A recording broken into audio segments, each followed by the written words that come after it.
ನಮಸ್ಕಾರ. ನಾನು ನಿಮ್ಮ ಡಾಕ್ಟರ್ ಲೋಕೇಶ್ ರಾಠೋಡ್, ಅರ್ಥಶಾಸ್ತ್ರ ಪ್ರಾಧ್ಯಾಪಕರು, ಮುಧೋಳ್. ಇವತ್ತಿನ ಒಂದು ಹೊಸ ಸಂಚಿಕೆ BA 4ನೇ ಸೆಮಿಸ್ಟರಿನ core elective course CEC mathematics for economics ಅಂತಕ್ಕಂತಹ ವಿಷಯದ ಪಠ್ಯಕ್ರಮಕ್ಕೆ ಸಂಬಂಧಪಟ್ಟ ಹಾಗೆ ಈ ಒಂದು ಕ್ಲಾಸನ್ನು ನಾನು ಮಾಡ್ತಾ ಇದ್ದೇನೆ. ಸೊ ಮ್ಯಾಥಮೆಟಿಕ್ಸ್ ಫಾರ್ ಎಕನಾಮಿಕ್ಸ್ ಅಂದರೆ ಅರ್ಥಶಾಸ್ತ್ರಕ್ಕೆ ಗಣಿತಶಾಸ್ತ್ರ ಅಂತಕ್ಕಂಥ ವಿಷಯ ಯಾವೆಲ್ಲ ಪಠ್ಯಕ್ರಮಗಳನ್ನು, ವಿಷಯ ವಸ್ತುಗಳನ್ನು ಒಳಗೊಂಡಿದೆ ಅನ್ನೋದನ್ನು ಇವತ್ತಿನ ಕ್ಲಾಸ್ನಲ್ಲಿ ನಾವು ತಿಳ್ಕೊಳ್ಳೋಣ. ಗಣಿತಾತ್ಮಕ ಅರ್ಥಶಾಸ್ತ್ರ BA ಅರ್ಥಶಾಸ್ತ್ರ ಓದುವಂತಹ ವಿದ್ಯಾರ್ಥಿಗಳು ಹೆಚ್ಚು ಅಂಕಗಳನ್ನು ಪಡೆದುಕೊಳ್ಳಲಿಕ್ಕೆ ಸಹಾಯಕವಾಗುವಂಥ ಒಂದು ವಿಷಯವಾಗಿದೆ.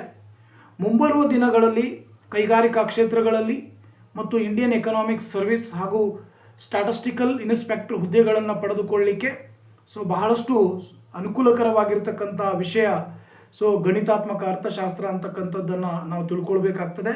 ಮುಂಬರುವ ದಿನಮಾನಗಳಲ್ಲಿ UGC ನಡೆಸುವಂತಹ ಕೆಸೆಟ್ ಅಥವಾ ನೆಟ್ ಪರೀಕ್ಷೆಗಳಲ್ಲಿ ಕೂಡ ಕೇಳಬಹುದಾದಂಥ ಪ್ರಶ್ನೆಗಳಾಗಿವೆ.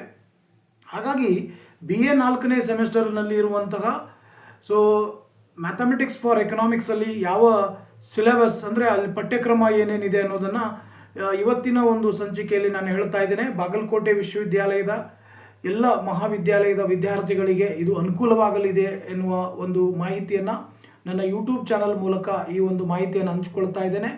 ನನ್ನ ಚಾನಲ್ ಇಲ್ಲಿವರೆಗೂ ಯಾರು ಸಬ್ಸ್ಕ್ರೈಬ್ ಮಾಡ್ಕೊಂಡಿಲ್ಲ ಅವರೆಲ್ಲರೂ ಬೆಲ್ ಬಟನನ್ನು ಹೊಡೆದು ಸಬ್ಸ್ಕ್ರೈಬ್ ಮಾಡ್ಕೊಳ್ಳಿ. ಡಾಕ್ಟರ್ ಲೋಕೇಶ್ ರಾಠೋಡ್ ಅಮರ್ತ್ಯ ಸೇನ್ ಅಧ್ಯಯನ ವೇದಿಕೆ ಯೂಟ್ಯೂಬ್ ಚಾನಲನ್ನು ಸಬ್ಸ್ಕ್ರೈಬ್ ಮಾಡಿ, ಶೇರ್ ಮಾಡಿ. ಹಾಗಾದರೆ ಇವತ್ತಿನ ಒಂದು ವಿಶೇಷ ಸಂಚಿಕೆಯಲ್ಲಿ ನಾವು ಯಾವ ಸಿಲೆಬಸನ್ನು ಒಳಗೊಂಡಿದೆ ಅದರ ಒಂದು ಹಿನ್ನೆಲೆಯನ್ನು ನಾವು ನೋಡ್ತಾ ಹೋಗೋಣ. Thank you. ಗಣಿತಾತ್ಮಕ ಅರ್ಥಶಾಸ್ತ್ರ BA 4ನೇ ಸೆಮಿಸ್ಟರ್ನಲ್ಲಿರುವಂತಹ CEC ವಿಷಯ ಬಾಗಲಕೋಟೆ ವಿಶ್ವವಿದ್ಯಾಲಯ ಜೊತೆಗೆ ಹಲವಾರು ವಿಶ್ವವಿದ್ಯಾಲಯಗಳಲ್ಲಿ ಗಣಿತಾತ್ಮಕ ಅರ್ಥಶಾಸ್ತ್ರ ಅಥವಾ ಅರ್ಥಶಾಸ್ತ್ರಕ್ಕೆ ಗಣಿತಶಾಸ್ತ್ರ, ಮ್ಯಾಥಮೆಟಿಕ್ಸ್ ಫಾರ್ ಎಕನಾಮಿಕ್ಸ್ ವಿಷಯದ ಸಂಬಂಧಪಟ್ಟ ಹಾಗೆ ಪಠ್ಯಕ್ರಮ ಮೊದಲನೇ ಯೂನಿಟಲ್ಲಿ ಪ್ರಿಲಿಮಿನರೀಸ್ ಪ್ರಾರಂಭಿಕ ಅಂಶಗಳ ಬಗ್ಗೆ ನಾವು ಮೊದಲನೇ ಯೂನಿಟಲ್ಲಿ ತಿಳ್ಕೊಳ್ಬೇಕಾಗ್ತದೆ. ಮೊದಲನೇ ಯೂನಿಟಲ್ಲಿ introduction to the mathematical economics, ಗಣಿತಾತ್ಮಕ ಅರ್ಥಶಾಸ್ತ್ರದ ಪರಿಚಯ ಬಗ್ಗೆ ನಾವು ಇಲ್ಲಿ ತಿಳ್ಕೊಳ್ಬೇಕಾಗ್ತದೆ. ಇಲ್ಲಿ ಗಣಿತಾತ್ಮಕ ಅರ್ಥಶಾಸ್ತ್ರದ ಪರಿಚಯವನ್ನು ತಿಳಿದುಕೊಳ್ಳುವುದಾದರೆ, ಇತ್ತೀಚಿನ ದಿನಮಾನಗಳಲ್ಲಿ ಆರ್ಥಿಕ ವಿಶ್ಲೇಷಣೆಯಲ್ಲಿ ಗಣಿತೀಯ ತಂತ್ರಗಳನ್ನು ವ್ಯಾಪಕವಾಗಿ ಬಳಕೆ ಮಾಡಿಕೊಳ್ಳಲಾಗ್ತಾ ಇದೆ. ಹಾಗಾಗಿ ಗಣಿತೀಯ ಅರ್ಥಶಾಸ್ತ್ರ ಹೆಚ್ಚು ಪ್ರಸಿದ್ಧಿ ಪಡೆದುಕೊಂಡಿದೆ ಅನ್ನೋದನ್ನು ಇಲ್ಲಿ ನಾವು ಗಮನಿಸಬೇಕಾಗತ್ತೆ. ಗಣಿತಶಾಸ್ತ್ರವನ್ನು ಅರ್ಥಶಾಸ್ತ್ರದಲ್ಲಿ ವ್ಯಾಪಕವಾಗಿ ಬಳಸಿಕೊಳ್ಳಲಾಗ್ತದೆ. ಆರ್ಥಿಕ ಸಿದ್ಧಾಂತಗಳನ್ನು ಸರಳಗೊಳಿಸಲಿಕ್ಕೆ, ಅದಕ್ಕಿಂತಲೂ ಮಿಗಿಲಾಗಿ ಹೆಚ್ಚು ನಿಖರತೆ ಮತ್ತು ಸ್ಪಷ್ಟತೆಯನ್ನು ಪಡೆದುಕೊಳ್ಳಲಿಕ್ಕೆ ಇತ್ತೀಚಿನ ದಿನಮಾನಗಳಲ್ಲಿ ಅರ್ಥಶಾಸ್ತ್ರದಲ್ಲಿ ಗಣಿತಶಾಸ್ತ್ರವನ್ನು ಬಳಕೆ ಮಾಡಿಕೊಳ್ಳಲಾಗ್ತಾ ಇದೆ ಅನ್ನೋದನ್ನು ನಾವಿಲ್ಲಿ ಗಮನಿಸಬೇಕಾಗ್ತದೆ. ಹಾಗಾಗಿ ಗಣಿತಾತ್ಮಕ ಅರ್ಥಶಾಸ್ತ್ರ ಅಂದರೆ ಏನು ಅನ್ನೋದನ್ನು ಇಲ್ಲಿ ನಾವು ತಿಳಿದುಕೊಂಡ್ರೆ, ಅಂದರೆ ಆರ್ಥಿಕ ವಿಶ್ಲೇಷಣೆಯಲ್ಲಿ ಗಣಿತದ ತಂತ್ರಗಳನ್ನು ಉಪಯೋಗಿಸುವ ಜ್ಞಾನದ ಶಾಖೆಯನ್ನು ಗಣಿತಾತ್ಮಕ ಅರ್ಥಶಾಸ್ತ್ರ ಅಂತ ಹೇಳಬಹುದು. ಅಥವಾ ಗಣಿತಾತ್ಮಕ ಅರ್ಥಶಾಸ್ತ್ರ ಅಂದರೆ ಅರ್ಥಶಾಸ್ತ್ರದ ಸಿದ್ಧಾಂತಗಳು ಮತ್ತು ಸಮಸ್ಯೆಗಳಿಗೆ ಗಣಿತೀಯ ವಿಧಾನಗಳನ್ನು ಅಳವಡಿಸಿ ವಿಶ್ಲೇಷಿಸುವುದನ್ನು ನಾವು ಗಣಿತಾತ್ಮಕ ಅರ್ಥಶಾಸ್ತ್ರ ಎಂದು ಕರೀಬಹುದು. ಅದನ್ನು ಮೊದಲನೇ ಅಂಶದಲ್ಲಿ ನಾವು ಓದಬಹುದು. ಅದೇ ರೀತಿ 1.2 nature and scope of mathematical economics, ಗಣಿತಾತ್ಮಕ ಅರ್ಥಶಾಸ್ತ್ರದ ಸ್ವರೂಪ ಮತ್ತು ಅದರ ಒಂದು ವ್ಯಾಪ್ತಿಯನ್ನು ನೋಡೋದಾದರೆ, ಗಣಿತಾತ್ಮಕ ಅರ್ಥಶಾಸ್ತ್ರ ಸ್ವರೂಪ ತನ್ನದೇ ಆದ ಒಂದು ಸ್ವರೂಪವನ್ನು ಗಣಿತಾತ್ಮಕ ಅರ್ಥಶಾಸ್ತ್ರ ಒಳಗೊಂಡಿದೆ. ಗಣಿತಾತ್ಮಕ ಅರ್ಥಶಾಸ್ತ್ರ ಅಂತಕ್ಕಂಥದ್ದು ಅರ್ಥಶಾಸ್ತ್ರದ ಒಂದು ಭಾಗವಾಗಿದೆ. ಅತಿ ವೇಗವಾಗಿ ಪ್ರಬುದ್ಧವಾಗಿ ಬೆಳೀತಾ ಇರತಕ್ಕಂಥ ಒಂದು ಕ್ಷೇತ್ರ ಇದಾಗಿದೆ. ಜನಪ್ರಿಯವಾಗಿರುವಂಥ ಒಂದು ಶಾಖೆಯೂ ಆಗಿದೆ. ಗಣಿತೀಯ ಅರ್ಥಶಾಸ್ತ್ರ ಅಂದರೆ ಆರ್ಥಿಕ ಸಿದ್ಧಾಂತಗಳ ವಿಶ್ಲೇಷಣೆಯಲ್ಲಿ ಗಣಿತಶಾಸ್ತ್ರದ ತಂತ್ರಗಳನ್ನು ಬಳಸುವುದು ಅನ್ನೋದನ್ನು ನಾವು ಇಲ್ಲಿ ಗಮನಿಸಬೇಕಾಗ್ತದೆ. ಹಾಗಾಗಿ ಗಣಿತಶಾಸ್ತ್ರವನ್ನು ಅರ್ಥಶಾಸ್ತ್ರದಲ್ಲಿ ಬಳಸುತ್ತಿರುವುದರಿಂದ ಆರ್ಥಿಕ ವಿಚಾರಗಳ ಸ್ಪಷ್ಟತೆಯನ್ನು, ನಿಖರತೆಯನ್ನು ಪಡೆಯಲು ಮತ್ತು ಭವಿಷ್ಯದ ದಿಕ್ಕನ್ನು ತಿಳಿಯಲಿಕ್ಕೆ ಅದು ಸಹಾಯಕಾರಿಯಾಗಿದೆ ಅನ್ನೋದನ್ನು ಇಲ್ಲಿ ನಾವು ಗಮನಿಸಬೇಕಾಗ್ತದೆ. ಹಾಗಾಗಿ ಗಣಿತೀಯ ಅರ್ಥಶಾಸ್ತ್ರ ತನ್ನ ಅಧ್ಯಯನ ವ್ಯಾಪ್ತಿಯಲ್ಲಿ ಏನನ್ನು ಒಳಗೊಂಡಿದೆ ಎಂಬುದನ್ನು ಗಣಿತೀಯ ಅರ್ಥಶಾಸ್ತ್ರ ವ್ಯಾಪ್ತಿ ಎಂದು ಕರೀತಾರೆ. ಅಂದರೆ ಆರ್ಥಿಕ ವಿಶ್ಲೇಷಣೆಯಲ್ಲಿ ಗಣಿತದ ತಂತ್ರಗಳನ್ನು ಉಪಯೋಗಿಸುವ ಜ್ಞಾನದ ಶಾಖೆಯನ್ನು ನಾವು ಗಣಿತಾತ್ಮಕ ಅರ್ಥಶಾಸ್ತ್ರ ಎಂದು ಕರಿತೇವೆ. ಸೊ ಹಾಗಾಗಿ ಆರ್ಥಿಕ ಮಾಪಕ ಅಂದರೆ ಗಣಿತಾತ್ಮಕ ಅರ್ಥಶಾಸ್ತ್ರ ಬಹಳಷ್ಟು ಸಂದರ್ಭದಲ್ಲಿ ಉಪಯೋಗಕಾರಿಯಾಗಿರುತ್ತದೆ ಅನ್ನೋದನ್ನು ನಾವು ಗಮನಿಸಬೇಕಾಗ್ತದೆ. ಸೊ ಇಲ್ಲಿ ಪಿ ಎ ಸ್ಯಾಮ್ಯುಲ್ಸನ್ ಅವರು ಹೇಳುವ ಹಾಗೆ ಗಣಿತಾತ್ಮಕ ಅರ್ಥಶಾಸ್ತ್ರದಿಂದ ರಚಿಸಲಾದ ಮಾದರಿಗಳಿಗೆ ಅನುಭವಿಸಿದ್ದ ಬೆಂಬಲವನ್ನು ನೀಡಲು ಆರ್ಥಿಕ ದತ್ತಾಂಶಗಳಿಗೆ ಗಣಿತಾತ್ಮಕ ಸಂಖ್ಯಾಶಾಸ್ತ್ರವನ್ನು ಪ್ರಯೋಗಿಸುವಿಕೆ ಮಾಪನಕ್ಕೆ ನಾವು ಅರ್ಥಶಾಸ್ತ್ರ ಅಂತ ಹೇಳ್ಬೋದು. ಇದು 1.2ದಲ್ಲಿ ನಾವು ಅಧ್ಯಯನ ಮಾಡಬೇಕಾಗ್ತದೆ. ಸೊ ಅದರ ವ್ಯಾಪ್ತಿಯಲ್ಲಿ ನೋಡೋದಾದರೆ ಅನುಭೋಗ ಆಗಿರ್ಬೋದು, ಉತ್ಪಾದನೆ ಆಗಿರ್ಬೋದು, ಮಾರುಕಟ್ಟೆ ಆಗಿರ್ಬೋದು, ರಾಷ್ಟ್ರೀಯ ಉತ್ಪನ್ನ ಅಥವಾ ಆದಾಯದ ಲೆಕ್ಕಾಚಾರ ಆಗಿರ್ಬೋದು, ವೆಚ್ಚದ ವಿಶ್ಲೇಷಣೆ ಆಗಿರ್ಬೋದು, ಬಂಡವಾಳದ ಹೂಡಿಕೆ ಅಥವಾ ಬಡ್ಡಿದರವಾಗಿರ್ಬೋದು, ಆರ್ಥಿಕ ಸಿದ್ಧಾಂತದ ಅನುಭವ ಸಿದ್ಧ ವಸ್ತುಗಳ ಒದಗಿಸುವಿಕೆ ಆಗಿರ್ಬೋದು, ಮುನ್ನಂದಾಜು ಮಾಡುವುದಾಗಿರ್ಬೋದು, ನಕ್ಷೆಗಳು ಮತ್ತು ರೇಖಾಚಿತ್ರದ ಮೂಲಕ ಆರ್ಥಿಕ ದತ್ತಾಂಶಗಳ ಮಂಡನೆ ಮಾಡುವುದಾಗಿರ್ಬೋದು, ಆರ್ಥಿಕ ಸಿದ್ಧಾಂತವನ್ನು ಸಮೀಕರಣ ಮೂಲಕ ವ್ಯಕ್ತಪಡಿಸುವುದಾಗಿರ್ಬೋದು, ಇವೆಲ್ಲ ಅಂಶಗಳನ್ನು ಗಣಿತಾತ್ಮಕ ಅರ್ಥಶಾಸ್ತ್ರ ತನ್ನ ವ್ಯಾಪ್ತಿಯಲ್ಲಿ ಒಳಗೊಂಡಿದೆ ಅನ್ನೋದನ್ನು ನಾವು ಗಮನಿಸಬೇಕಾಗ್ತದೆ. ಅದೇ ರೀತಿ 1.3ಯಲ್ಲಿ ನೋಡೋದಾದರೆ role of mathematics in economic theory, ಆರ್ಥಿಕ ಸಿದ್ಧಾಂತದಲ್ಲಿ ಗಣಿತದ ಪಾತ್ರ. ನೋಡಿ, ಸ್ಪಷ್ಟತೆ ಮತ್ತು ನಿಖರತೆ, ಸರಳತೆ ಮತ್ತು ಸಂಕ್ಷಿಪ್ತತೆ, ಹಲವು ಚಲಕಗಳ ನಡುವಿನ ಸಂಬಂಧಗಳ ವಿಶ್ಲೇಷಣೆ, ಅನಿವಾರ್ಯತೆ, ಪ್ರಾಯೋಗಿಕ ಪರೀಕ್ಷೆ, ರೇಖಾಚಿತ್ರಗಳ ವಿಶ್ಲೇಷಣೆ, ಮುನ್ನಂದಾಜು ಮಾಡುವಿಕೆ, ಕನಿಷ್ಠ ಮತ್ತು ಗರಿಷ್ಠತೆಯ ಸಮಸ್ಯೆಗಳ ಪರಿಹಾರ, ಆರ್ಥಿಕ ಸಿದ್ಧಾಂತಗಳಿಗೆ ಆಧಾರ, ಪರಿಮಾಣಾತ್ಮಕ ಸಂಬಂಧಗಳ ವಿಶ್ಲೇಷಣೆ, ಖಚಿತವಾದ ಭಾಷೆ, ತೀವ್ರವಾದ ವಿಶ್ಲೇಷಣೆ, ಆಧುನಿಕ ಅರ್ಥಶಾಸ್ತ್ರದ ಪರಿಕಲ್ಪನೆಗಳ ಗ್ರಹಿಕೆ, ಹೊಸ ಪ್ರಮೇಯಗಳ ನಿಗಮ, ಇವೆಲ್ಲ ಅಂಶಗಳನ್ನು ನಾವು 1.3 ಆರ್ಥಿಕ ಸಿದ್ಧಾಂತದಲ್ಲಿ ಗಣಿತದ ಪಾತ್ರದಲ್ಲಿ ನಾವು ಅಧ್ಯಯನ ಮಾಡಬೇಕಾಗ್ತದೆ. ನೋಡಿ, 1.4ದಲ್ಲಿ ನಾವು ನೋಡೋದಾದರೆ ಸಂಖ್ಯಾ ಪದ್ಧತಿ, ಅಂದರೆ ಸಂಖ್ಯೆಗಳು ಯಾವ ರೀತಿಯಾಗಿ ಪ್ರಾಮುಖ್ಯತೆಯನ್ನು ಪಡೆದುಕೊಂಡಿರ್ತವೆ, ಯಾಕೆ ನಾವು ಸಂಖ್ಯಾ ಪದ್ಧತಿಯನ್ನು ಅಧ್ಯಯನ ಮಾಡಬೇಕು, ಸಂಖ್ಯೆಗಳ ಬಗ್ಗೆ ನಾವು ಇಲ್ಲಿ ಓದಬೇಕಾಗತ್ತೆ. 1.4ರಲ್ಲಿ ಸಂಖ್ಯಾ ಪದ್ಧತಿ ಅಥವಾ ವ್ಯವಸ್ಥೆ, ಜೊತೆಗೆ ಗಣಗಳ ಸಿದ್ಧಾಂತ, ನಂಬರ್ ಸಿಸ್ಟಮ್ ಆ್ಯಂಡ್ ಸೆಟ್ ಥಿಯರಿಗಳ ಬಗ್ಗೆ ನಾವು ಇಲ್ಲಿ ಅಧ್ಯಯನ ಮಾಡಬೇಕಾಗ್ತದೆ. ಇದರಲ್ಲಿ ಪ್ರಮುಖವಾಗಿ ನೋಡೋದಾದರೆ ಟೈಪ್ಸ್ ಆಫ್ ನಂಬರ್, ಸಂಖ್ಯೆಗಳ ವಿಧಗಳು.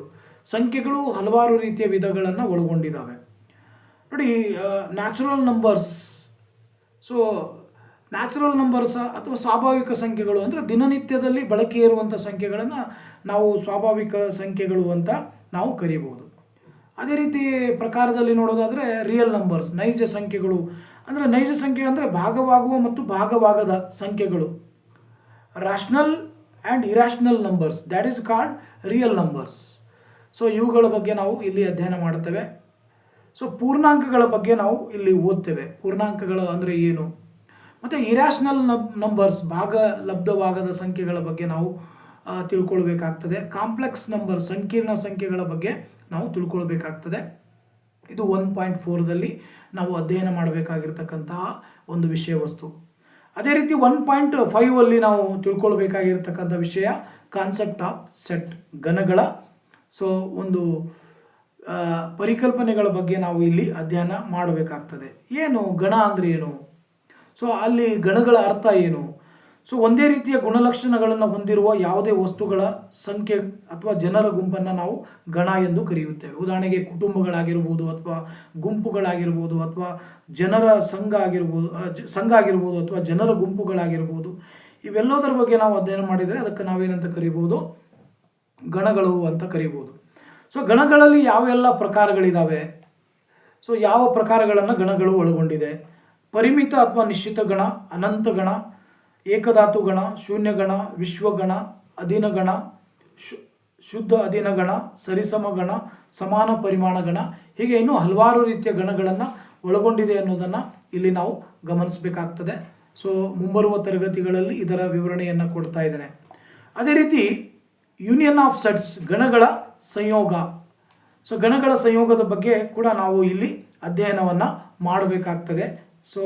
ಗಣಗಳ ಸಂಯೋಗ ಅಂದರೆ ಏನು, ಎರಡು ಅಥವಾ ಎರಡಕ್ಕಿಂತ ಹೆಚ್ಚು ಗಣಗಳಲ್ಲಿರುವ ಧಾತುಗಳನ್ನು ಒಟ್ಟುಗೂಡಿಸುವುದನ್ನು ಗಣಗಳ ಸಂಯೋಗ ಅಥವಾ ಗಣಗಳ ಒಟ್ಟುಗೂಡುವಿಕೆ ಎಂದು ಕರೆಯುತ್ತಾರೆ. ಅಂದರೆ ಎರಡು ಗಣಗಳ ಒಗ್ಗೂಡಿಸುವಿಕೆ ಅಂದರೆ ಯೂನಿಯನ್ಸ್ ಅಂದರೆ ಸಂಕೇತದಿಂದ ಅದನ್ನು ನಾವೇನು ಮಾಡ್ತೀವಿ ಅಂದರೆ ತೋರಿಸ್ತೀವಿ. ಅಂದರೆ ಇಲ್ಲಿ ಎ ಮತ್ತು ಬಿ ಎಂಬ ಎರಡು ಘನಗಳಿದ್ದಾಗ ಅವುಗಳ ಸಂಯೋಗವನ್ನು ಎ ಯೂನಿಯನ್ ಬಿ ಎಂದು ನಾವು ಏನು ಮಾಡಬೇಕಾಗತ್ತೆ, ತೋರಿಸಬೇಕಾಗತ್ತೆ. ಸೊ ಅದರ ಬಗ್ಗೆ ನಾವು ಇಲ್ಲಿ ಅಧ್ಯಯನವನ್ನು ಮಾಡಬೇಕಾಗ್ತದೆ. ಅದರ ಜೊತೆಗೆ ಇಂಟರ್ಸೆಕ್ಷನ್ ಆಫ್ ಸೆಟ್ಸ್, ಗಣಗಳ ಛೇದನ ಅಥವಾ ಸಮಾನ ಗುಣ ಧಾತುಗಳ ಬಗ್ಗೆ ನಾವು ಇಲ್ಲಿ ಅಧ್ಯಯನ ಮಾಡಬೇಕಾಗ್ತದೆ.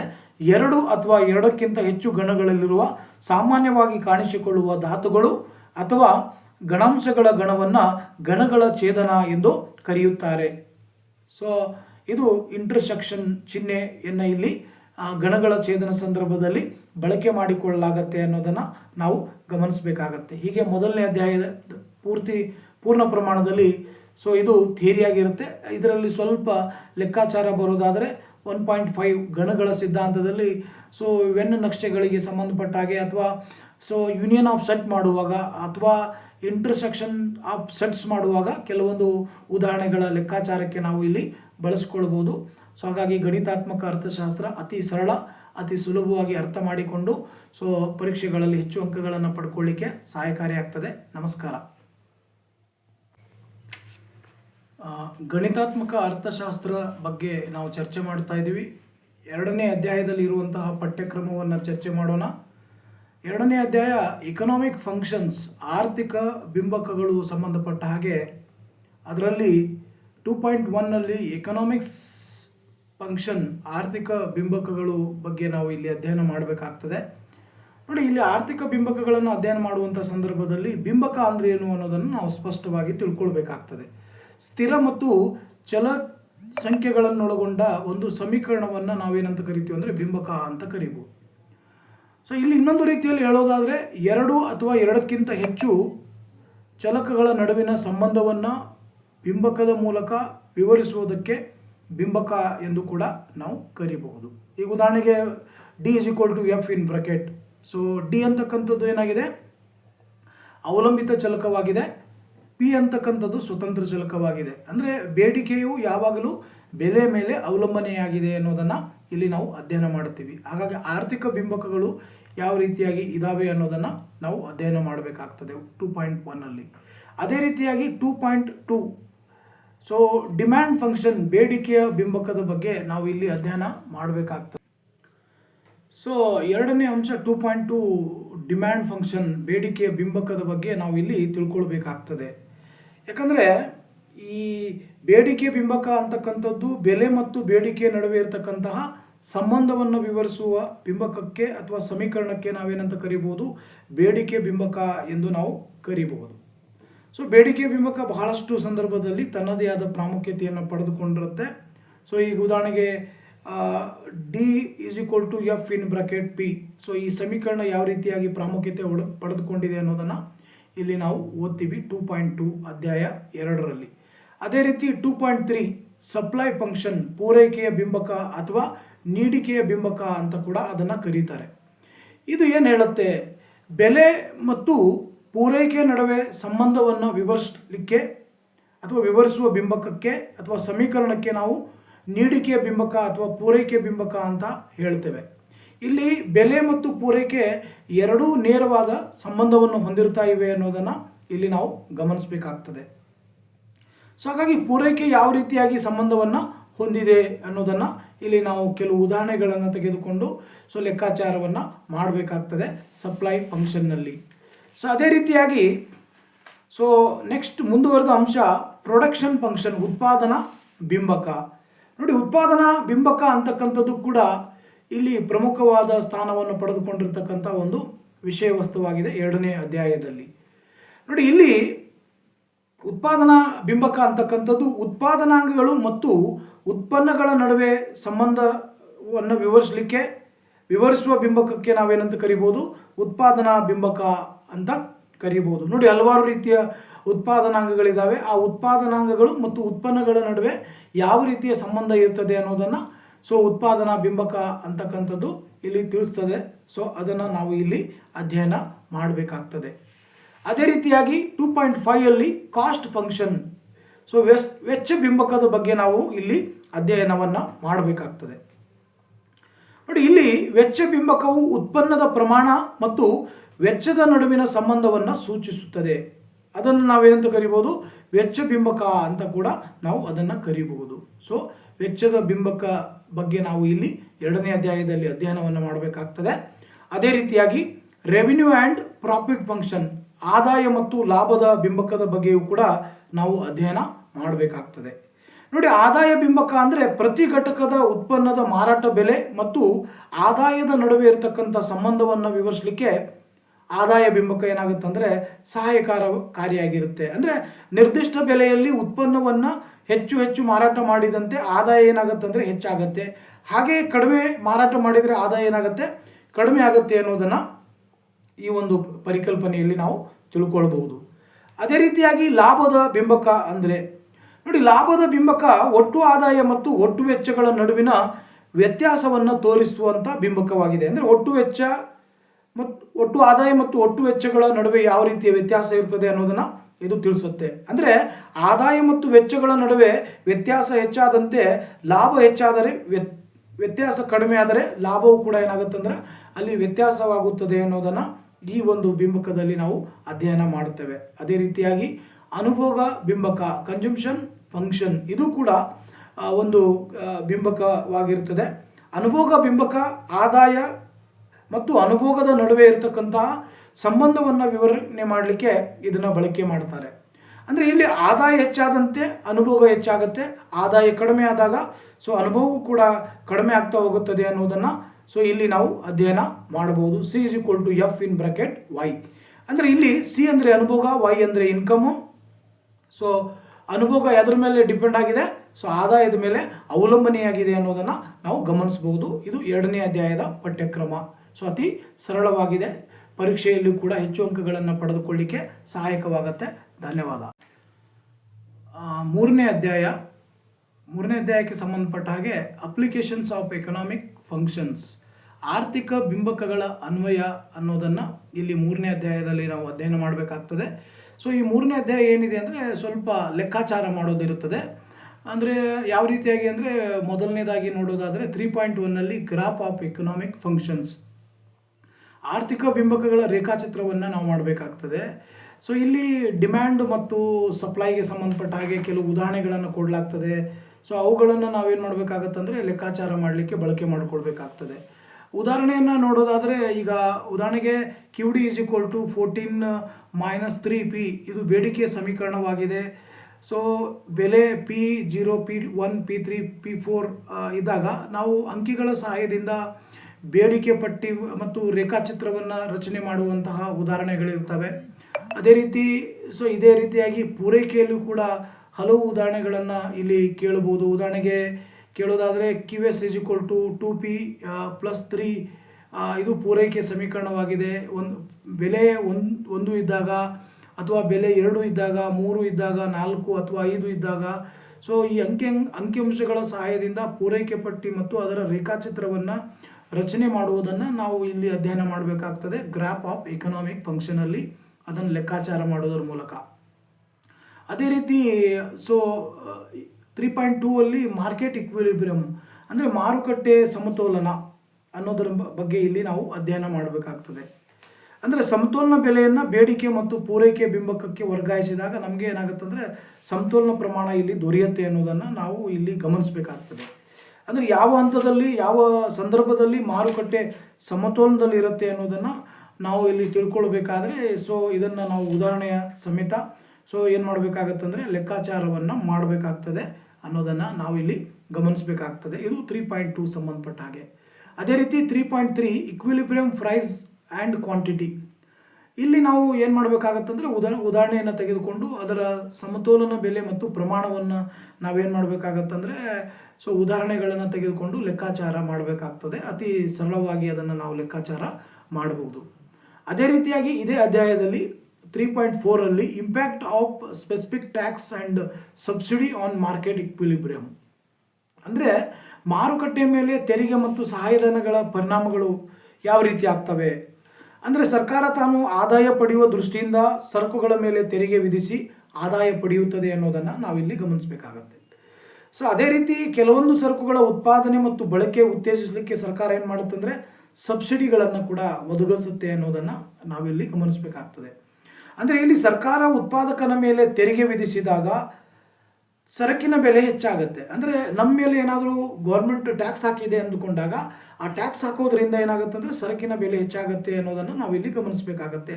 ಏಕೆಂದರೆ ಉತ್ಪಾದಕನ ತಾನು ಪಾವತಿಸಿದ ತೆರಿಗೆ ಹಣವನ್ನು ಅನುಭೋಗಿಗೆ ಏನು ಮಾಡ್ತಾನೆ ಅಂದರೆ ಅವನು ವರ್ಗಾವಣೆ ಮಾಡ್ತಾನೆ. ಯಾವಾಗ ತೆರಿಗೆ ವಿಧಿಸುವಿಕೆಯಿಂದ ಬೆಲೆ ಹೆಚ್ಚಾಗುತ್ತದೆ ಆಗ ಬೇಡಿಕೆ ಏನಾಗುತ್ತೆ ಅಂದರೆ ಸಾಮಾನ್ಯವಾಗಿ ಕಡಿಮೆ ಆಗ್ತದೆ.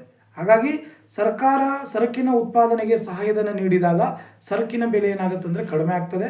ಏಕೆಂದರೆ ಉತ್ಪಾದಕನಿಗೆ ಸರ್ಕಾರದಿಂದ ನಿರ್ದಿಷ್ಟ ಹಣ ಸಂದಾಯವಾಗುವುದರಿಂದ ವೆಚ್ಚದ ನಿರ್ದಿಷ್ಟ ಮೊತ್ತ ಹಿಂದಿರುಗುತ್ತದೆ ಅನ್ನೋದನ್ನು ಇಲ್ಲಿ ನಾವು ಗಮನಿಸಬೇಕಾಗ್ತದೆ. ಹಾಗಾಗಿ ಇಲ್ಲಿ ಕೂಡ ನಾವೇನು ಮಾಡಬೇಕಾಗತ್ತೆ, ಕೆಲವು ಉದಾಹರಣೆಗಳನ್ನು ತೆಗೆದುಕೊಂಡು ನಾವು ಲೆಕ್ಕಾಚಾರವನ್ನು ಮಾಡಬೇಕಾಗ್ತದೆ. ಉದಾಹರಣೆ ತೆಗೆದುಕೊಳ್ಳೋದಾದರೆ ಬೇಡಿಕೆ ಮತ್ತು ಪೂರೈಕೆ ಬಿಂಬಗಳ ಅನುಕ್ರಮವಾಗಿ x = 100 - 3p ಮತ್ತು x = 50 + 2p ಆಗಿದ್ದಾಗ ಸಮತೋಲನ ಬೆಲೆ ಮತ್ತು ಪ್ರಮಾಣವನ್ನು ಕಂಡುಹಿಡಿಯಬೇಕಾಗತ್ತೆ. ಒಂದು ವೇಳೆ ಸರ್ಕಾರ ಪೂರೈಕೆದಾರನಿಗೆ 1 ಯೂನಿಟ್ಗೆ 5 ರೂಪಾಯಿ ನಿರ್ದಿಷ್ಟ ತೆರಿಗೆಯನ್ನು ವಿಧಿಸಿದರೆ ಹೊಸ ಸಮತೋಲನ ಬೆಲೆ ಮತ್ತು ಪ್ರಮಾಣವನ್ನು ನಾವೇನು ಮಾಡಬೇಕಾಗತ್ತೆ, ಇಲ್ಲಿ ಕಂಡುಹಿಡಿಯಲಿಕ್ಕೆ ನಾವೇನು ಮಾಡಬೇಕಾಗತ್ತೆ, ಸೊ ಡಿಮ್ಯಾಂಡ್ ಮತ್ತು ಸಪ್ಲೈಯನ್ನು ಒಟ್ಟೊಟ್ಟಾಗಿ ನಾವೇನು ಮಾಡಬೇಕಾಗತ್ತೆ ಅಂದರೆ ಸೊ ಕ್ಯಾಲ್ಕುಲೇಷನ್ ಮಾಡಬೇಕಾಗ್ತದೆ 3.4 ಸೊ ಅತಿ ಸರಳವಾಗಿ ನಾವು ಲೆಕ್ಕಾಚಾರ ಮಾಡಲಿಕ್ಕೆ ಈ ಒಂದು ಅಧ್ಯಾಯ ನಮಗೆ ಸಹಾಯಕವಾಗ್ತದೆ. ಸೊ ಹೆಚ್ಚು ಅಂಕಗಳನ್ನು ಪಡ್ಕೊಳ್ಳಿಕ್ಕೆ ನಮಗೆ ಗಣಿತಾತ್ಮಕ ಅರ್ಥಶಾಸ್ತ್ರ ಸಹಾಯಕವಾಗುತ್ತೆ ಅನ್ನೋದನ್ನು ನಾವು ತಿಳ್ಕೊಳ್ಬೋದು. Thank you. ಗಣಿತಾತ್ಮಕ ಅರ್ಥಶಾಸ್ತ್ರದಲ್ಲಿ ಅತೀ ಸರಳವಾಗಿರ್ತಕ್ಕಂಥ ಅಧ್ಯಾಯ ಯಾವುದಂದರೆ ಅದು ಮಾತೃಕೆಗಳು. ಸೊ ಇದನ್ನು ನಾವು ಸರಿಯಾದ ರೀತಿಯಲ್ಲಿ ಅರ್ಥ ಮಾಡಿಕೊಂಡ್ರೆ ಪರೀಕ್ಷೆಯಲ್ಲಿ ಹೆಚ್ಚು ಅಂಕಗಳನ್ನು ಪಡ್ಕೊಳ್ಳಿಕ್ಕೆ ಸೊ ವಿದ್ಯಾರ್ಥಿಗಳಿಗೆ ಸಹಾಯಕವಾಗುವಂಥ ಒಂದು ಅಧ್ಯಾಯ ಇದಾಗಿದೆ. ಮ್ಯಾಟ್ರಿಕ್ಸ್ ಮಾತೃಕೆಗಳು ಅಂತಕ್ಕಂತಹ 4ನೇ ಅಧ್ಯಾಯ. ಸೊ ಇಲ್ಲಿ 4ನೇ ಅಧ್ಯಾಯದಲ್ಲಿ 4.1 definition and types of matrix. So ಮಾತೃಕೆಗಳ ವ್ಯಾಖ್ಯೆಗಳು ಮತ್ತು ಪ್ರಕಾರಗಳ ಬಗ್ಗೆ ನಾವು ಇಲ್ಲಿ ತಿಳ್ಕೊಳ್ಬೇಕಾಗ್ತದೆ. ಏನು ಮಾತೃಕೆ ಅಂದರೆ, ಒಂದು ಮಾತೃಕೆಯಲ್ಲಿರುವ ಅಡ್ಡ ಮತ್ತು ಕಂಬದ ಸಾಲುಗಳ ಸಂಖ್ಯೆಗೆ ಕ್ರಮ ಅಥವಾ ಗಾತ್ರ ಅಥವಾ ಆಯಾಕಟ್ಟು ಅಥವಾ ವಿಸ್ತೀರ್ಣಕ್ಕೆ ನಾವೇನು ಅನ್ಬೋದು ಅಂದರೆ ಮಾತೃಕೆ ಎಂದು ಕರಿಬೋದು. ಅಡ್ಡ ಸಾಲು ಮತ್ತು ಕಂಬ ಸಾಲುಗಳನ್ನು ಅದು ಒಳಗೊಂಡಿರೋದಕ್ಕೆ ನಾವೇನಂತ ಕರಿಬೋದು, ಮಾತೃಕೆ ಅಂತ ಕರಿಬೋದು. ಅಥವಾ ಸಮಭುಜಾಕೃತಿಯ ಆವರಣದಲ್ಲಿ ಸಂಖ್ಯೆಗಳನ್ನು ಅಡ್ಡ ಮತ್ತು ಕಂಬ ಸಾಲುಗಳಲ್ಲಿ ಕ್ರಮವಾಗಿ ಜೋಡಿಸುವುದನ್ನು ನಾವೇನಂತ ಕರಿಬೋದು, ಮಾತೃಕೆಗಳು ಅಂತ ನಾವು ಕರಿಬೋದು. ಇಲ್ಲಿ ಮಾತೃಕೆಗಳಲ್ಲಿ ಹಲವಾರು ರೀತಿಯ ಪ್ರಕಾರಗಳನ್ನು ನಾವು ಅಧ್ಯಯನ ಮಾಡಬೇಕಾಗ್ತದೆ. ಹಲವಾರು ರೀತಿಯ ಪ್ರಕಾರಗಳನ್ನು ಮಾತೃಕೆ ಒಳಗೊಂಡಿದೆ. ಸೊ ಅವೆಲ್ಲವನ್ನು ನಾವು ಇಲ್ಲಿ ಅಧ್ಯಯನ ಮಾಡಬೇಕಾಗ್ತದೆ. ಸೊ ಇಲ್ಲಿ ಅಡ್ಡ ಸಾಲು ಮಾತೃಕೆ, ಕಂಬ ಸಾಲು ಮಾತೃಕೆ, ಶೂನ್ಯ ಅಥವಾ ನಿರ್ಬಲ ಮಾತೃಕೆ, ಉಪಮಾತೃಕೆ, ಸಮ ಮಾತೃಕೆ, ಆಯತ ಮಾತೃಕೆ, ಚೌಕ ಅಥವಾ ಚೌಕ ಮಾತೃಕೆಗಳು, ಸೌಮ್ಯ ಅಥವಾ ಘಟಕ ಮಾತೃಕೆ, ಕರ್ಣ ಮಾತೃಕೆ, ಮಾಪಕ ಚೌಕ ಮಾತೃಕೆ, ಸಮಸಂಗತಿ ಮಾಪಕ ಮಾತೃಕೆಗಳು, ವಿಷಯ ಸಮಸಂಗತಿ ಮಾಪಕ ಮಾತೃಕೆಗಳು. ಹೀಗೆ ಹಲವಾರು ರೀತಿಯ ಪ್ರಕಾರಗಳನ್ನು ನಾವು ಮಾತೃಕೆಗಳಲ್ಲಿ ಅಧ್ಯಯನ ಮಾಡಬೇಕಾಗ್ತದೆ. ಅದೇ ರೀತಿಯಾಗಿ 4.2 ಅಲ್ಲಿ ಸೊ ಮ್ಯಾಟ್ರಿಕ್ಸ್ ಆಪರೇಷನ್ಸ್ ಅಂದರೆ ಒಂದು ಮಾತೃಕೆಯ ಕಾರ್ಯಾಚರಣೆಯ ಬಗ್ಗೆ ನಾವೇನು ಮಾಡಬೇಕಾಗತ್ತಂದರೆ ಇಲ್ಲಿ ತಿಳ್ಕೊಳ್ಬೇಕಾಗ್ತದೆ. ಅಂದರೆ ಯಾವ ರೀತಿಯಾಗಿ ಮಾತೃಕೆಗಳಲ್ಲಿ ಕಾರ್ಯಾಚರಣೆ ಆಗ್ತದೆ ಅನ್ನೋದನ್ನು ಈ ಒಂದು ಅಧ್ಯಾಯದಲ್ಲಿ ನಾವು ಅಧ್ಯಯನವನ್ನು ಮಾಡಬೇಕಾಗ್ತದೆ. ಸೊ ಅತಿ ಸರಳವಾಗಿರ್ತಕ್ಕಂಥ ಒಂದು ಅಧ್ಯಾಯ ಇದಾಗಿದೆ. ಸೊ ಇಲ್ಲಿ ಮಾತೃಕೆಗಳ ಕಾರ್ಯಾಚರಣೆಯಲ್ಲಿ ನಾವೇನು ಮಾಡಬೇಕಾಗತ್ತಂದರೆ ಅಡಿಷನ್ ಅಂದರೆ ಸಂಕಲನವನ್ನು ನಾವು ಮಾಡಬೇಕಾಗ್ತದೆ, ಸಬ್ಸ್ಟ್ರಾಕ್ಷನ್ ಅಂದರೆ ವ್ಯವಕಲನವನ್ನು ಮಾಡಬೇಕಾಗತ್ತೆ, ಮಲ್ಟಿಪ್ಲಿಕೇಶನ್ ಅಂದರೆ ಗುಣಾಕಾರವನ್ನು ಮಾಡುವಂಥ ಒಂದು ಅಂಶ ಇಲ್ಲಿ ಇರ್ತದೆ. ಈ ಉದಾಹರಣೆಗೆ ಒಂದು ಉದಾಹರಣೆಯನ್ನು ತೆಗೆದುಕೊಳ್ಳೋದಾದರೆ, ಈಗ ಒಂದು ಮಾತೃಕೆಯನ್ನು ಕೊಟ್ಟಿರ್ತಾರೆ. A = 5 3 7 4 8 6, B = 4 1 5 2 6 3 ಅಂತ ಕೊಟ್ಟಿರ್ತಾರೆ. ಆಗ ನಾವು ಕೊಟ್ಟಿರುವ ಮಾತೃಕೆಗಳಿಂದ A + B ಮತ್ತು A - B ಅನ್ನು ನಾವೇನು ಮಾಡಬೇಕಾಗತ್ತಂದರೆ ಇಲ್ಲಿ ಕಂಡುಹಿಡಿಯಬೇಕಾಗತ್ತೆ. ಸೊ ಅಲ್ಲಿ ಮಾತೃಕೆಗಳನ್ನು ಸಂಕಲನ ಮಾಡೋದಾಗಿರ್ಬೋದು, ವ್ಯವಕಲನವನ್ನು ಮಾಡೋದಾಗಿರ್ಬೋದು, ಗುಣಾಕಾರವನ್ನು ಮಾಡುವಂಥ ಒಂದು ವ್ಯವಸ್ಥೆ ಇಲ್ಲಿರ್ತದೆ. ಇದು ಮಾತೃಕೆಗಳ ಕಾರ್ಯಾಚರಣೆ ಅಂತ ನಾವು ಹೇಳಬಹುದು. ಅದೇ ರೀತಿಯಾಗಿ 4.3 ಅಲ್ಲಿ ನೋಡೋದಾದರೆ ಟ್ರಾನ್ಸ್ಪೋಸ್ ಆಫ್ ದಿ ಮ್ಯಾಟ್ರಿಕ್ಸ್ ಅಂದರೆ ಮಾತೃಕೆಗಳೇನಾಗ್ತವೆ ಅಂದರೆ ಇಲ್ಲಿ ಅದಲು ಬದಲು ಆಗೋಕೆ ಅನ್ನೋದನ್ನು ನಾವಿಲ್ಲಿ ಅಧ್ಯಯನ ಮಾಡ್ತೀವಿ. ಅಂದರೆ ಮಾತೃಕೆಗಳೇನಾಗ್ತವೆ ಅಂದರೆ ಇಲ್ಲಿ ಅದಲು ಬದಲು ಆಗುವಂಥ ಒಂದು ಅಂಶ ಹೆಚ್ಚಾಗಿ ಕಂಡು ಬರ್ತಾ ಇರುತ್ತೆ ಅನ್ನೋದನ್ನು ನಾವು ಗಮನಿಸಬೇಕಾಗ್ತದೆ.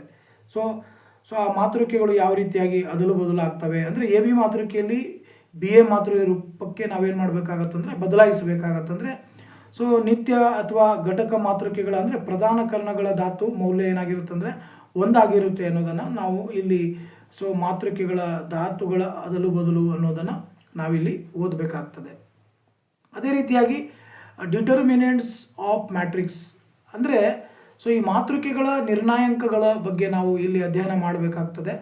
ಸೊ ಯಾವ ರೀತಿಯಾಗಿ ನಿರ್ಣಾಯಕಗಳು ಒಳಗೊಂಡಿರ್ತದೆ, ಸೊ ಅದು ಯಾವ ರೀತಿಯಾಗಿ ಪ್ರಾಮುಖ್ಯತೆ ಪಡೆದುಕೊಂಡಿರ್ತದೆ, ಒಂದು ಚೌಕದ ಮಾತೃಕೆಯಲ್ಲಿ ಸಂಬಂಧಿಸಿದಂಥ ಸಂಖ್ಯೆಗಳು ಅಥವಾ ಧಾತುಗಳನ್ನು ನಾವು ನಿರ್ಣಾಯಕಗಳು ಎಂದು ಕರಿತೇವೆ. ಸೊ ಇದನ್ನು ಸಾಮಾನ್ಯವಾಗಿ ಸೊ ಮ್ಯಾಟ್ರಿಕ್ಸ್ ಎ ಈ ಒಂದು ರೀತಿಯಲ್ಲಿ ನಾವೇನು ಮಾಡ್ತೀವಿ ಅಂದರೆ ಸೂಚಿಸ್ತೇವೆ. ಮೊದಲ ಕ್ರಮದ ಮಾತೃಕೆ ಅಥವಾ ಒಂದು ಸಾಲಿನ ಮಾತೃಕೆ. ಸೊ ಉದಾಹರಣೆಗೆ A=1 ಇದನ್ನು ನಿರ್ಣಾಯಕ ಮಾತೃಕೆ ಅಂದರೆ ಇನ್ A=3. ಸೊ ಅಥವಾ 2 ಸಾಲಿನ ಮಾತೃಕೆ, ಹೀಗೆ 3 ಸಾಲಿನ ಮಾತೃಕೆ, ಹೀಗೆ ಸೊ ಯಾವ ರೀತಿಯಾಗಿ ನಿರ್ಣಾಯಕಗಳನ್ನು ಅದು ಒಳಗೊಂಡಿರುತ್ತೆ ಅನ್ನೋದನ್ನು ಇಲ್ಲಿ ನಾವು ಅಧ್ಯಯನ ಮಾಡ್ತೇವೆ. ಅದೇ ರೀತಿಯಾಗಿ ಇಲ್ಲಿ ಮುಖ್ಯವಾಗಿ ಇನ್ನೊಂದು ಪ್ರಮುಖವಾದ ಸಂಗತಿ ಈ ಒಂದು ಅಧ್ಯಾಯದಲ್ಲಿ ಅಂದರೆ ಅದು ಕ್ರಾಮರ್ ಅವರ ನಿಯಮ, ಕ್ರಾಮರ್ಸ್ ರೂಲ್ ಅನ್ನೋದನ್ನು ನಾವು ಇಲ್ಲಿ ನೋಡಬೇಕಾಗ್ತದೆ.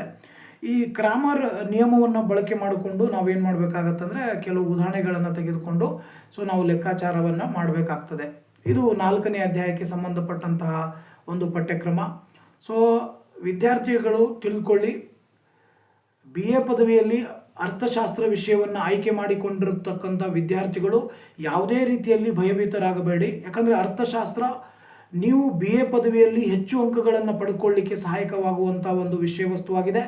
ಮತ್ತು ಮುಂಬರುವ ದಿನಮಾನಗಳಲ್ಲಿ ಕೈಗಾರಿಕಾ ಕ್ಷೇತ್ರಗಳಲ್ಲಿ, ವಿವಿಧ ಕ್ಷೇತ್ರಗಳಲ್ಲಿ ಉದ್ಯೋಗಾವಕಾಶಗಳನ್ನು ಪಡ್ಕೊಳ್ಳಿಕ್ಕೆ ಸಹಾಯಕವಾಗುವಂಥ ಒಂದು ವಿಷಯವಾಗಿದೆ. ಅರ್ಥಶಾಸ್ತ್ರ ಜ್ಞಾನದಾಯಕವಾಗಿದೆ, ಫಲದಾಯಕವಾಗಿದೆ. ಸೊ ಅರ್ಥಶಾಸ್ತ್ರದ ಜ್ಞಾನ ಇರದೇ ಹೋದರೆ ನಾವು ನಿಜವಾದ ನಾಗರಿಕ ಆಗಲಿಕ್ಕೆ ಸಾಧ್ಯವಿಲ್ಲ. ಸೊ ಹಾಗಾಗಿ ಅರ್ಥಶಾಸ್ತ್ರ ನೊಬೆಲ್ ಪಾರಿತೋಷಕವನ್ನು ಪಡೆದುಕೊಳ್ತಕ್ಕಂತಹ ಒಂದು ವಿಷಯವಾಗಿದೆ. ಅಂತಾರಾಷ್ಟ್ರೀಯ ಮಟ್ಟದಲ್ಲಿ ಗುರುತಿಸಿಕೊಂಡಿರತಕ್ಕಂಥ ಒಂದು ವಿಷಯ ಯಾವುದಂದರೆ ಅದು ಅರ್ಥಶಾಸ್ತ್ರ ಅದು ನಮ್ಮ ಹೆಮ್ಮೆ. ಅರ್ಥಶಾಸ್ತ್ರ ವಿಷಯ ಓದೋದರಿಂದ ನಿಮಗೆ ಒಳ್ಳೆಯ ಭವಿಷ್ಯ ಇದೆ. ಒಳ್ಳೆಯ ದಕ್ಷ ಅಧಿಕಾರಿಗಳಾಗಬಹುದು ಅಥವಾ ಸ್ಟ್ಯಾಟಿಸ್ಟಿಕಲ್ ಇನ್ಸ್ಪೆಕ್ಟರ್ ಆಗಬಹುದು, ಮತ್ತು ಬೇರೆ ಬೇರೆ ಇಲಾಖೆಗಳಲ್ಲಿ ಅಥವಾ ಕೈಗಾರಿಕಾ ಕ್ಷೇತ್ರಗಳಲ್ಲಿ ಅಥವಾ ಉಪನ್ಯಾಸಕರಾಗಿ ಕೆಲಸ ಮಾಡಬಹುದು, ಅಥವಾ ಸೋಷಿಯಲ್ ಸೈನ್ಸ್ ಟೀಚರ್ ಆಗಿ ಕೂಡ ಕೆಲಸ ಮಾಡಬಹುದು, ಅಥವಾ PU ಕಾಲೇಜ್ ಉಪನ್ಯಾಸಕರಾಗಿಯೂ ಕೂಡ ಕೆಲಸ ಮಾಡಬಹುದು. ಅಲ್ಲೆಲ್ಲ ನಿಮಗೆ ಇದು ಅನುಕೂಲವಾಗುತ್ತೆ. ಹಾಗಾಗಿ ಗಣಿತಾತ್ಮಕ ಅರ್ಥಶಾಸ್ತ್ರ ಬಹಳಷ್ಟು ಸರಳವಾಗಿದೆ. ಹೆಚ್ಚು ಅಂಕಗಳನ್ನು ಪಡ್ಕೊಳ್ಳಿಕ್ಕೆ ಇದು ಸಹಾಯಕಾರಿಯಾಗಿರುತ್ತೆ ಅನ್ನೋದನ್ನು ಹೇಳ್ತಾ, ನಾನು ಇಲ್ಲಿವರೆಗೂ ಹೇಳಿರ್ತಕ್ಕಂಥ ವಿಷಯ ನಿಮಗೆ ಇಷ್ಟವಾಗಿದ್ದರೆ ಈ ಒಂದು ವಿಷಯಕ್ಕೆ ಸಂಬಂಧಪಟ್ಟ ಹಾಗೆ ನಾನು ಹೇಳಿರುವಂಥ ವಿಷಯ ಹೇಗಾಗಿದೆ ಅನ್ನೋದ್ರ ಬಗ್ಗೆ ನನಗೆ ಒಂದು ಕಮೆಂಟನ್ನು ಮಾಡಿ. ಜೊತೆಗೆ ನಿಮಗೆ ನನ್ನ ಕ್ಲಾಸ್ ಇಷ್ಟವಾಗಿದ್ದರೆ ನನ್ನ ಚಾನಲ್ ಡಾಕ್ಟರ್ ಲೋಕೇಶ್ ರಾಠೋಡ್ ಅಮರ್ತ್ಯ ಸೇನ್ ಅಧ್ಯಯನ ವೇದಿಕೆ ಚಾನಲನ್ನು ಸಬ್ಸ್ಕ್ರೈಬ್ ಮಾಡಿ, ಶೇರ್ ಮಾಡಿ. ಈ ಅಧ್ಯಾಯದಲ್ಲಿ ಇರುವಂತಹ ಗಣಿತಾತ್ಮಕ ಅರ್ಥಶಾಸ್ತ್ರ ವಿಷಯದಲ್ಲಿರುವಂತಹ ಎಲ್ಲ ಪಠ್ಯಕ್ರಮದಲ್ಲಿ ಇರುವಂತಹ ಅಧ್ಯಾಯಗಳನ್ನು ನನ್ನ ಯೂಟ್ಯೂಬ್ ಚಾನಲ್ ಮೂಲಕ ನಾನು ಕ್ಲಾಸನ್ನು ಮಾಡ್ತಾ ಇದ್ದೇನೆ. ಸೊ ಹಾಗಾಗಿ ವಿದ್ಯಾರ್ಥಿಗಳಿಗೆ ನಾನು ಭರವಸೆನೆ ಕೊಡ್ತಾ ಇದ್ದೇನೆ, ನನ್ನ ಯೂಟ್ಯೂಬ್ ಚಾನಲನ್ನು ಯಾರು ಫಾಲೋ ಮಾಡ್ತಾರೆ ಅವರು ಡಿಗ್ರಿಯಲ್ಲಿ ಅಥವಾ ಸ್ಪರ್ಧಾತ್ಮಕ ಪರೀಕ್ಷೆಗಳಲ್ಲಿ ಹೆಚ್ಚು ಅಂಕಗಳನ್ನು ಪಡ್ಕೊಳ್ಳಿಕ್ಕೆ ಸಾಧ್ಯವಾಗ್ತದೆ ಅಂತ ಹೇಳ್ತಾ ಇವತ್ತಿನ ಕ್ಲಾಸಿಗೆ ವಿರಾಮವನ್ನು ಹೇಳ್ತಾ ಇದ್ದೇನೆ. ಎಲ್ರಿಗೂ ಧನ್ಯವಾದಗಳು.